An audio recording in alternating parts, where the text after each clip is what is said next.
Hello, BookTube, and I'm coming to you today with a March TBR.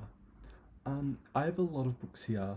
A lot of them are book club books. A lot of them are read along and reading events, and yeah, there's a lot here. I've got it all written down. This isn't all of it, but this is just what I use for notes and stuff. But yeah, I've got a list, and let's see how we go. Um, so the first off in March is the first book club I've got written down is the Game of Tomes book club, hosted by Emmy Reeds and Carolyn Marie Reeds.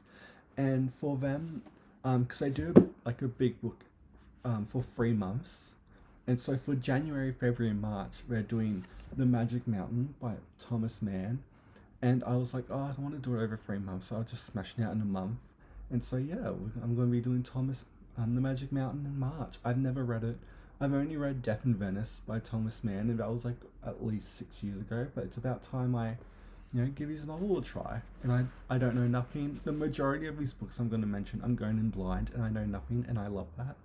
And also, Carolyn has her own book club, the Well Read Book Club, and I'm going to be a part of that too in March.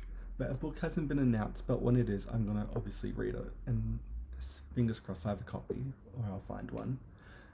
What else? We have Roger's Cheap Old Book Club. They're going to be doing the Elfland Daughter. I know by, oh my god, what's his name? Lord Dunsany. I've never read Lord Dunsany ever. Like, I know that Lord, like I know who he is, like I know that he's really famous and all, but I never read him, and I'm definitely gonna do it because I wanna like more fantasy than I really do. So fingers crossed, that goes well. Another read along that we're going to be doing is with Steve Donahue, the Elizabeth biography by Sarah Bradford, and I am pumped. My ebook is ready. I'm ready to learn. The pace is going to be really good. Yeah, we're going to see how we go with that. In terms of read-alongs that I need to catch up to date with, I haven't started with, is the Reading Proust in 2025. I've, you know, I don't like. I haven't read Proust, and I hope I like them because I have all of the books in this the volumes, and I don't know what the pace is that they're supposed to be doing. Is it like one page or a day, or like what? Maybe it's because it's Proust. It's like one word a day, and I don't have time for that. So I'm just gonna pick them up randomly throughout the year and just make sure that I finish In Search of Lost Time by the end of the year, and just pray that I like it, because I feel like there's a party going on that I'm not invited to. March Mystery Madness, I'm going to be following Sarah, the bookish knitter, and reading Rebecca with her by Daphne du Maurier. I love Rebecca. I haven't read it in like years, lifetimes, and I can't wait to revisit it.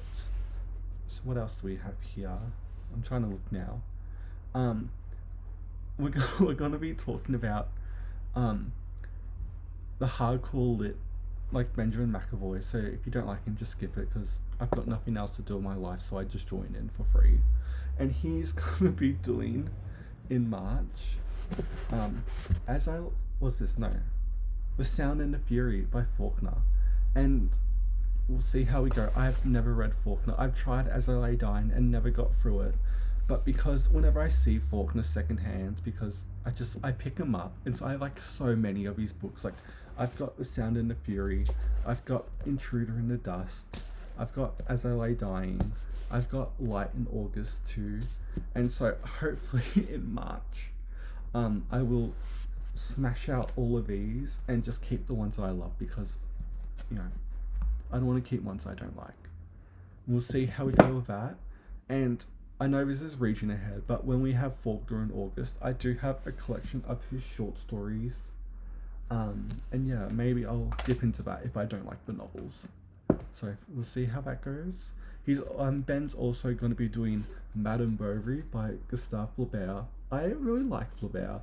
I've pretty much read this, Sentimental Education, Free Tales, and one of his historical novels. It starts with an S, and I've never been able to say it because I can't word. But yeah, we're going to be reading this, and it's not my favorite Flaubert. I have always preferred Sentimental Education, and so I'm going to sneakily read these two in March. And yeah, hopefully it'll be really fun. What else? Um, I'm also going to continue on with my reading of Dickens in order. So I haven't told you guys about that. So for like literally the last year, I've been reading Dickens novels because me and Dickens, it's a love hate relationship pretty much. I'm up to Hard Times because I own all of these books. I'm up to Hard Times. I have no clue what it's about. Um, and yeah, so far the track record with Dickens for me is I love the Pickwick Papers. I and I don't like anything up to up to Bleak House. I really did like Bleak House, but I know that's a bit mean because I did. There were moments in Dombey and Son, and um, that's really it. I don't like Nicholas Nickleby. I don't like the old Curiosity Shop. I hate David Copperfield. Oliver Twist is bad. um, so I do want to read all of Dickens because I do want to find ones that I like, and I'm hoping I like some of his later stuff, like Our Mutual Friend. I do like A Tale of Two Cities, but even then, it's not the most Dickensy novel ever. So we're gonna keep trudging along with Hard Times, and yeah, thank God it's short because there was a point there where I was like, please, where's the editor? And that's the thing with Bleak House. I really enjoyed Bleak House. If it was cut down to like 600 pages, it would be a really good novel, but it just gets overwhelmed and shadowed by everything else. And I need to process that still because I read it back in January and it's still in my mind. But also, I want to continue on with reading the Brontes. I read Anne Bronte in January. I didn't read any of them in March, not in February, but in March, I do want to read Emily. We're going to pull up the poems first, I guess. I've never read her poetry. This is a collection, and yeah, we'll see how we go with it. I also have Wuthering Heights. Um, Again, I probably read it when I was 16, and that's a while ago. And I hope I like it. I hope I'm still angsty enough to like it.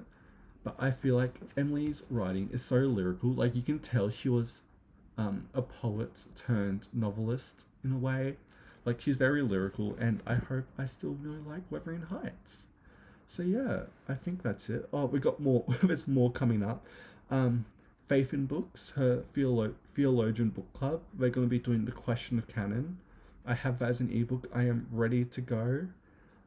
In terms of new releases, this is off the top of my head because I didn't write this down. There is a new Deb Coletti book coming out. I adored A Heart in the Body in the World years ago, and I never read anything else, but there's a new release, and so I'm gonna be all over it when it comes out. There's also who else? Tessa Bailey. She dropped a book in this month in February, and I didn't get to it because me and Tessa Bailey, we have a rocky relationship to say the least. I don't want to call out AI writing, possibly, maybe, like, but I wouldn't be surprised if My Killer Vacation and like some of those other ones, because they're so like, I don't want to talk about it, but anyway, I want to catch up with her because I did read oh my god, what's it called? Fangirl Down, because Sarah at the Bookish Knitter read it and really liked it, so I was like, I'll read it too, and I really loved it. And I think, oh my god, do I like Tessa Bailey? Because I've read her two big books, like Hook, Line, Sink, and It Happened One Summer, whatever that one is. And I really loved those two when they came out, but I've never liked anything else. And so maybe if I just have like a month or two, I just binge all of her books. So whenever new release comes out, I'm just always like, I don't have to catch up. I know I'm weird like that, but I want to do that with her. So maybe I'll start that this month. But yeah, I think that's all the books that I've got to do in March. Oh, and I did forget to mention that me doing the Magic Mountain will also count for March of the Mammoth, unless I can fit another book in, which maybe I will, maybe I won't. I'm just looking down to see if there's anything else. Oh, Randy Ray's book club. um, what are they doing? The Getaway by Jim Thompson. I have no clue what it is. I've got an ebook ready and I'm going to read it and hopefully really love it. And I am here for Randy. I am seated. And yeah, that is everything. So see how we go in March. If you have any thoughts about the books I've mentioned today, please let me know in the comments. And yeah, that's it for today. Thank you for watching BookTube. I'll see you next time.